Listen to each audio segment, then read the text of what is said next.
Welcome to the Bowers Museum. I'm thrilled to be your guide for the virtual highlights tour of the exhibition Asian Comics: Evolution of an Art Form. I'm Paul Gravett, curator of this historic showcase which explores the rich history and evolution of comics in Asia. While this virtual journey provides a taste of what's in store, the true wonder of the exhibition awaits your visit in person. So be sure to visit before the exhibition concludes on September 8th, 2024. During your visit, you can also immerse yourself in Bowers Museum's 9 other permanent collection galleries from across the globe. To book your ticket, visit bowers.org and reserve your spot today. Asian Comics: Evolution of an Art Form is curated and organized by the Barbican Centre with contributions from Bowers Museum. This is the Bowers Museum presenting Asian Comics: Evolution of an Art Form, the first time this major exhibition has come to North America. And here we present not just manga, but comics from across over 20 different countries in 6 thematic sections. Lots of different things for you to enjoy, including a maker section for you to have a go at making your own comics. So come inside and explore with me Asian comics in their amazing variety.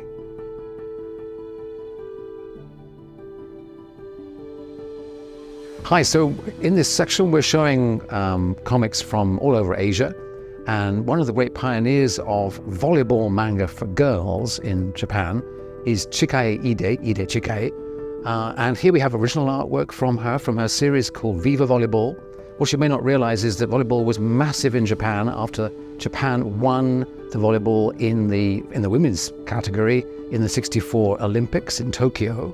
This caused a great craze and led to a wave of volleyball manga for girls. And this is fantastic to have the artwork here. It's got great energy and dynamism and those special manga eyes. And that's only part of what we're showing, because we have comics from many other countries displayed here, ranging in formats from little tiny palm-sized Chinese comics with 1 panel per page to serialized novels, graphic novels in pocket-sized formats, to big chunky manga magazines, some of them with as many as 1,000 pages in each issue. So lots to see from how comics are developing across the whole region. So in this section we're looking at faiths and beliefs and religions, but also folklore and the supernatural. And what we're showing here is from India, from Rajasthan, where these kavads, which are hand-painted wooden foldable portable shrines, in other words, if you can't get to the temple comes to you, are still being made today and are recounting the great Indian legends and myths, the great classics, in visual form. There are no speech balloons in here. The text is provided by a live narrator who will glide a peacock feather from panel to panel to narrate the story. And the story will always end in this final central section when the last doors are opened, the unfolding reveals the climax of the story. This is a remarkable form of graphic storytelling which is used for many purposes, not just conveying familiar myths, but also conveying important information to people, and an example of the different ways that comics can exist, not just in print and on paper, but in other media. One of the great artists featured in the exhibition is Zhao Dao. She's Chinese and she is a phenomenon.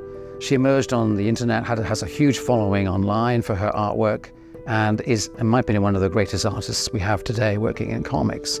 Other Chinese artists are represented in this section, and many of them have done versions of the classic tale Journey to the West, known to many people because of the Monkey King live TV show you might know. They vary from little tiny mini comics to big new digital graphic novel versions. We've also got ancient versions of Son Goku, best known of course to many people through the manga Dragon Ball. So this section is a focus on history, the shared complex histories of Asia. And we're looking at how the stories can sometimes reveal important issues. For example, here, the very first graphic novel made in India is called River of Stories. It was about the blocking of a river by a huge dam, which was then going to displace many indigenous people. This is a protest graphic novel. It did delay, but unfortunately did not stop that development happening. We have artwork from that. This is a fascinating comic from Korea, from South Korea, dealing with factory workers making smartphones for Samsung who were coming down with leukemia because of the chemicals and the environment they were working in, and a lawsuit taken against the giant corporation in Korea. And here we have a story, a first-person story of a Cambodian who was kidnapped and forced to work as a slave on board a Thai fishing ship. He was trapped on the ship for over 2 years and eventually managed to escape and relate his experiences in a graphic novel. So remarkable comics that bring to life history, both past and recent, in vivid ways in comics. Okay, in this section, we're looking at stories and storytellers, the people who make the comics. What is the life like for them? In the case of Takashi Fukutani, we explore his creative process and also the challenges he faced making his successful manga. He had a very, very modest studio. We were able to borrow his original drawing table and drawing equipment here.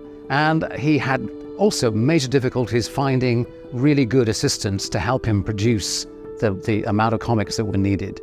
So here is Takashi Fukutani at his desk, drawing himself in his autobiographical manga and working with a hopeless assistant who manages to completely ruin a page of his original artwork. This is the tough life of a mangaka struggling to make his living.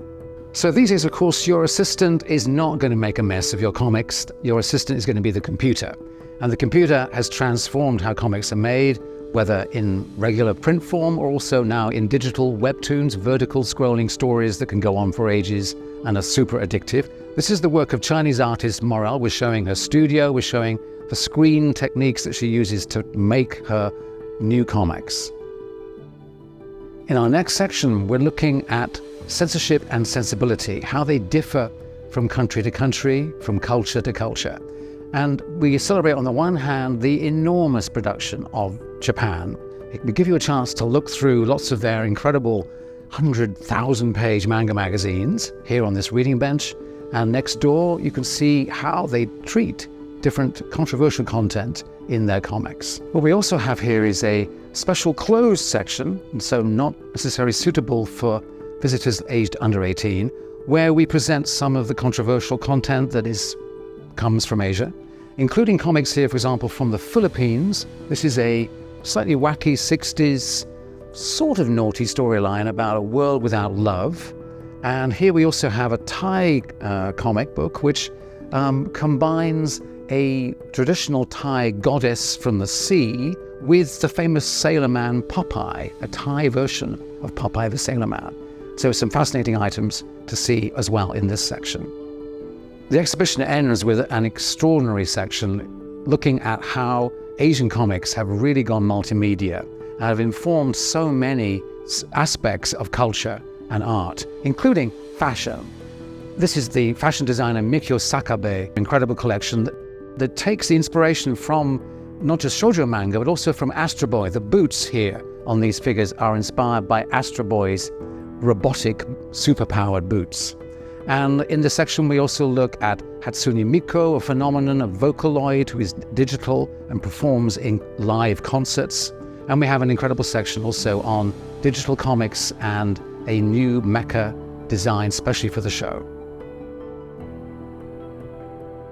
Thank you for embarking on this virtual journey through Asian comics' evolution of an art form. For the full collection and captivating experience, I want to extend a heartfelt invitation to you to visit Bowers Museum before the exhibition closes September 8th, 2024. For more information and robust schedule of exhibition-related events, please visit bowers.org. And on behalf of Bowers Museum, I want to thank you, as always, for your support.